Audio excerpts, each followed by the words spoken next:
କରି ଏ जो पुरी रे होची एक पुरातन सहर एठी कुश्ती थिला प्रथम जगह आखड़ा अनुष्ठान श्रीमंदिर सुरक्षा पई सदाबले लड़ी आसुला और सदाबले सबू जगह अनुष्ठान 12 आखड़ा एठी जो हमर आखड़ा अछि मेल अछि समस्त एक ही सदाबले एठी श्रीमंदिर को सुरक्षा दे आछिंदी आ कालक्रमे ता एठी आस्ते आस्ते जो पुनरुद्धार होची आ बहुत आगे एठी पुरी रु बहुत पिला नेशनल जाइछन्ती ऑल इंडिया रे मध्य नाम करछन्ती ओडिसा रे मध्य नाम करछन्ती सब जगह अनुष्ठान तापम जगह रु बारबडी जगह रु दीप जगह रु पंचमुखी जगह रु आ पुरी रे मध्य क्लब अनुष्ठान मध्य बहुत पिला एठी कुश्ती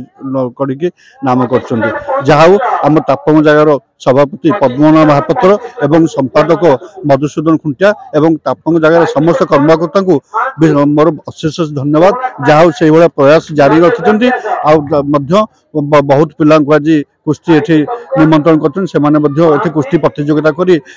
तांकर मध्य प्राइज लाभ करछन्ती आ बहुत भलो कथा आ विशेष करी मो सरकार को अनुरोध रहिबो जे जो भलिया पुरी रे हमर प्रथम कुश्ती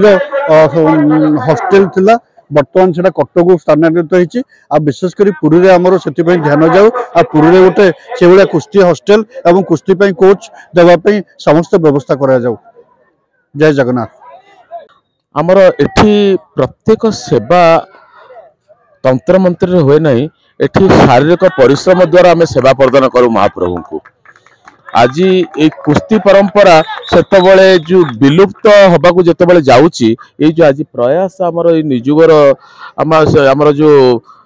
जगह तापंग जगह आज जो करिछि कर्मकर्ता मान को अशेष धन्यवाद देवी। ये परंपरा को जारी रखंतु आगो को एथिपाई मध्य मंदिर प्रशासन परिचालन कमिटी तरफ प्रयास अधिक रहा दरकार। किपरि भाव में कुश्ती जो पुराना परंपरा जो आमर अच्छी कुश्ती एवं जो आमर गोटे बाप गर्व करुला तार गोटे कुश्ती पुओ हिसाब से बाहर से गर्व किपरि भाव में आगो को जारी रही मंदिर प्रशासन आगो को आसवा दरकार एवं आम मान चेष्टा रहा दरकार मंदिर प्रशासन तरफ किपरि भाव में कुश्ती की प्रोत्साहित करने प्रयास निश्चित रहा दरकार।